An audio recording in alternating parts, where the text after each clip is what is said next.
Welcome back to episode 6 of the 0 to 3k IO score challenge. If you missed the last episode, we reached Keystone Hero after doing some upgrades to our gear and getting myth track shoulders from our vault. The week that started after that, which was Fortified, Incorporeal, and Sanguine, I was a bit too busy and I took a little break from the prop alley. So I have some footage of me opening the vault that we got from the keys we did last episode, but the actual footage of the keys I did in this video was from this week's affixes, which were Tyrannical, Bursting, and Entangling. Remember that if you guys enjoy the video, be sure to subscribe for more content, and I have started streaming on Twitch, so there is a link in the description, so be sure to drop a follow. When this video goes up, I should be live for a bit, so perfect time to come check it out. Alright, time for another vault. We're sitting at 472. I think we're mainly looking for a ring here. Other than that, again, myth track tier is never a bad thing. Yeah, I think a ring would be very good, or a better trinket. I do have a speed shield on the hero track, so I think I'm gonna loot in retribution spec, as I believe the scales is probably the best tank trinket I can get from Mythic Plus. And I didn't kill Heroic Fire Axe, so there's no worry of a Rage Heart dropping.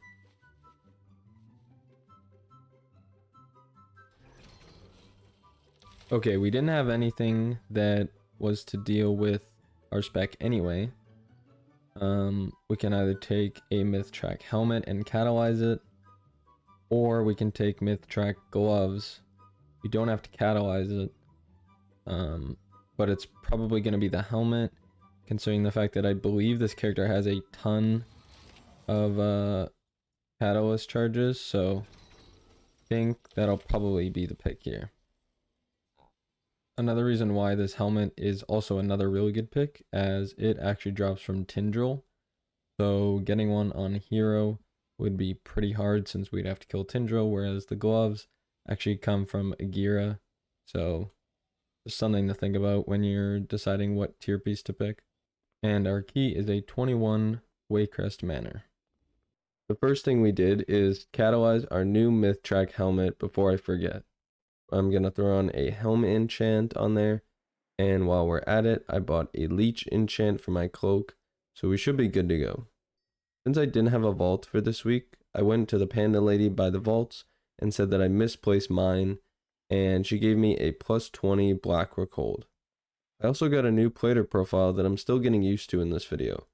I actually like this one a lot better than the new one I tried, but I'm still gonna use my old one on my other characters. This one helps a lot to tell mobs apart and know which ones to kick and when I'm low on threat. I believe I got it from Galia GGTV, so thank you for whoever recommended their profile. For our first key, I joined a plus 20 Rise. This dungeon has been one of the ones that I have yet to troubleshoot yet on a tank, so bear with me. This is my first higher key in this dungeon, so I learned a lot of lessons. The trash went well, our DPS seemed alright to good, and the healer was keeping up. When we got to the first boss, I made a mistake that I've made before. I usually thought as a DPS player that tanks were supposed to tank the boss against the barriers around the room and keep their back to it, as so that when they get knocked back, it would knock them into the wall, and that's what I was doing. From the times I did this boss before that, I thought it was usually the order of abilities would be circles on players, a cone that targets a random player, and then the knockback on the tank, and then intermission. In this first pull, which I don't think I've seen since, the boss did 2 knockbacks, so when I tried to bring the boss more towards the middle for the intermission phase, I got knocked off the platform. So I'm not sure. I wonder if it probably has something to do with the spell queuing, or maybe it's just random what ability he chooses to do. I know that you have timers for it, but it's still kind of hard to tell if he's gonna cancel an ability at the last second. Anyway, so I got knocked off and we wipe, but the spirit still seemed pretty high, so we went again. Next pull was going well until the second intermission phase, since I tried to manage our space to one of the barricades, as there was so much stuff on the ground at this point that it made it really hard for us to soak the orbs on that side of the platform. Our baits for the cone were honestly not too good.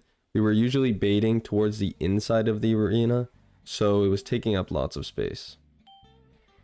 We tried one more pull, and yet again just not enough space, this time to deal with the soak circle. It was GG at that point, so I decided to watch some higher level tanks and saw that they weren't so strict with trying to save space and keep all of the ground effects to one side. So I decided to not stay against the wall as much. So I wanted to hop right back into Rise so I could put this into practice before I got distracted by another key. I also bought 3 sockets and gems for my necklace. Since this necklace isn't too bad, I think it's worth putting the sockets into, and we just hope that it doesn't get replaced right away. This time around, I felt a lot less space conscious, since I guess that isn't too big of a deal considering we are killing the boss long before we actually fully run out of space. The route I was following went well, but I did overpull a bit in the next room, in the portal room, where you have to clear the way. I'm not totally sure how to not overpull here, since you need to be pulling more mobs to move forward and clear space, and more mobs automatically spawn and run towards your group, so maybe you're supposed to wait for them to spawn so that you don't have the mobs that spawn and run at you combined with the mobs that are just standing there. I'm not too sure. Battlefield went well, but this boss really does hurt, especially when the ads spawn. And as for Morchi, I was pretty clumsy and I got sandblasted when the fixate mobs spawn, so it was a pretty bad combo. I had to throw basically all my CDs at it, and I luckily managed to live. Surprisingly, another one of the sandblasts procs my cheat death here with Consecrate up, so I guess that always needs a CD. I know it is the tank buster, but normally I would expect it to do a big chunk of my health and I could heal it back and save a CD. But concerning it just one-shot me from like half to 3/4 health, I was pretty surprised by that. With that fight done and the dragon ad before the last boss, which went well, I feel like I actually played pretty well in terms of managing the group AoE that spawns swirlies on the ground for the last boss. I was getting hit super hard and came close to dying many times, which I would love to show to you guys, but for some reason my OBS randomly stopped recording. I don't think it's because I ran out of space. I don't know, I must have alt-tabbed and paused it, I'm not sure. So I missed the end of the key, but we got a 1 chest, a shield with speed, and we got 52 score and a portal for Dawn of the Infinite. So be sure to stick around since it's not the only portal we're going to get this week. Next up was my plus 20 Black Rockhold. We lusted the first pull and did a big pull here. Like always on bursting weeks, I think it is really useful for your group to be using your extra holy power on Word of Glory and Sack to prevent any deaths from bursting stacks, especially once they get above 4 or 5. First boss is super easy. I saw a live stream before where they gave the tank Tiger's Lust and the monk bubble, so I let my healer know that they might need to use it on me to help me with the stacks from the spiders. I got to 11 stacks and got a dispel, so it really made a huge difference when your healer is looking out for it. This healer was insane, all key, super good heals and cooldown usage.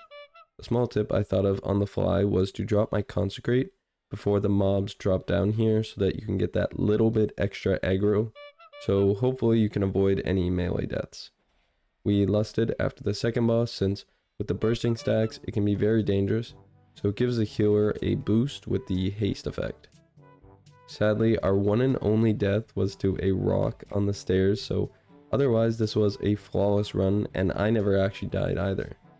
We killed the last boss just in time to get a 3 chest, a necklace, and 8 score.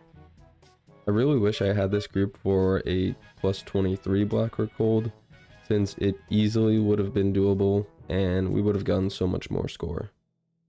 Since my flight stones were getting high again, I went to go and upgrade my gear. A few of them on the Myth Track helmet, our cheat death trinket, and a free one on our necklace. We are now at 474 and still have a ring that can be a big upgrade. I could craft a ring, but also considering the versatility bracers, so I've just been a bit unsure which to go with since my current bracers do have leech and a leech enchant, so they're honestly pretty good. The next key really hurt since it would have been so much score, and it was pretty sad to see happen. It was a plus 23 Ataldazar that was going really well. Razan was good, and we went left.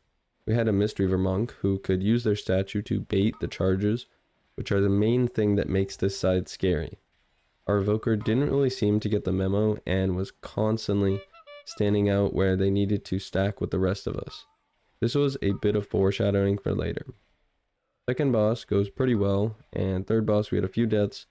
Completely my fault because I was really focusing on killing one of the totems since we had an Og evoker who can't do nearly as much damage to a totem, and obviously you have to kill all the totems at the same time. So normally the healer and tank will help them, and I waited a little bit too long to interrupt the boss, so we got 2 stacks. I used a B-res and we still managed to get the kill. This last boss was really upsetting to see since I was really trying my best to lead and get good soul rend positions and kind of manipulate the boss, which I feel like I did a good job of. There weren't really any huge mistakes that caused us to wipe, but it was usually in early deaths of spiders, which is just based on our teammates' personal skill and abilities to control their character.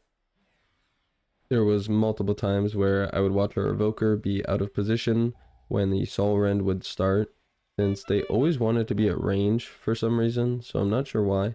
I understand that. I mean, as a ranged, I usually stand really far back as a boomy, but when there's certain mechanics that require you to stack, you gotta stack, and you gotta be in melee range so that you can be closer to your teammates and stack up, especially since this does group-wide damage, and it makes it a lot easier on your healer.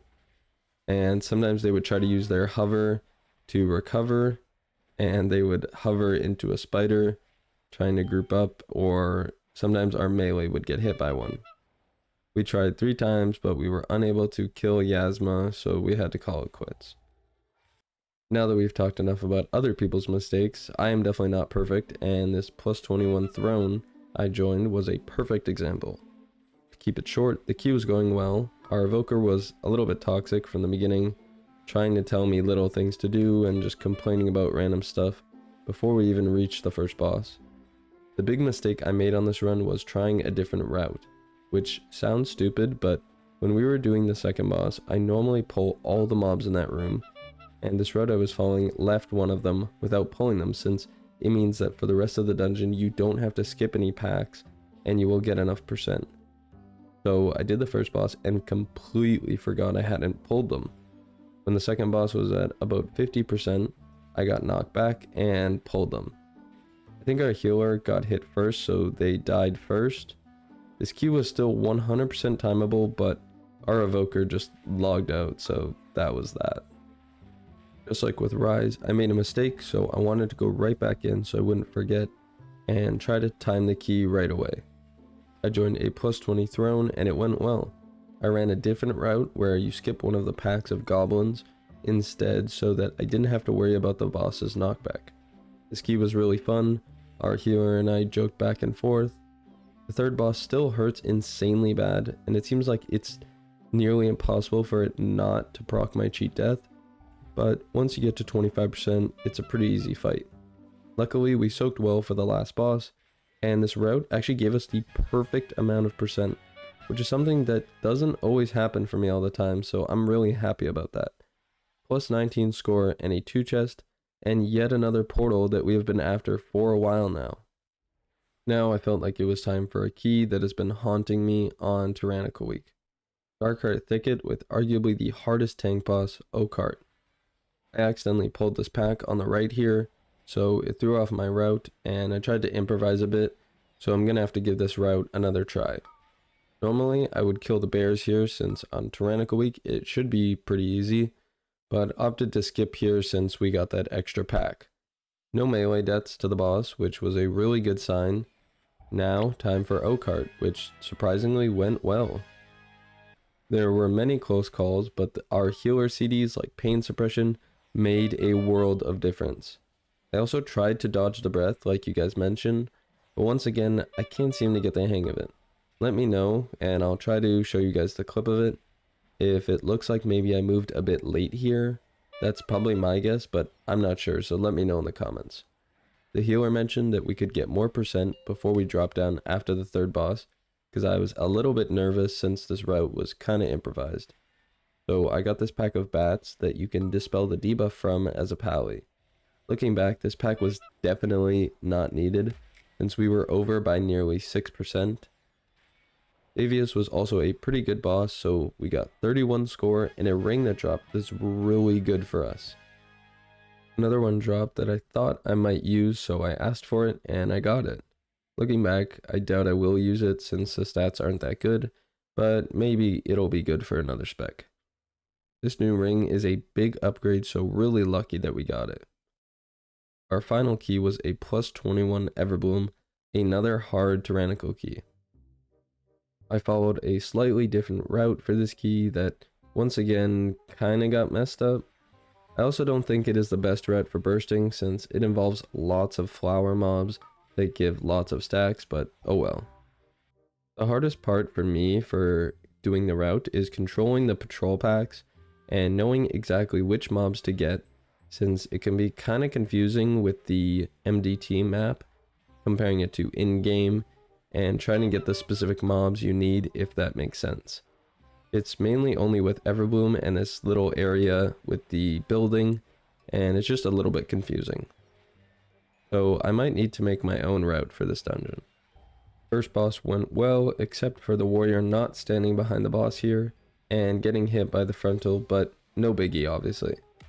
Couple deaths to bursting and the AoE mobs before the council boss, who was always very sketchy on Tyrannical Week.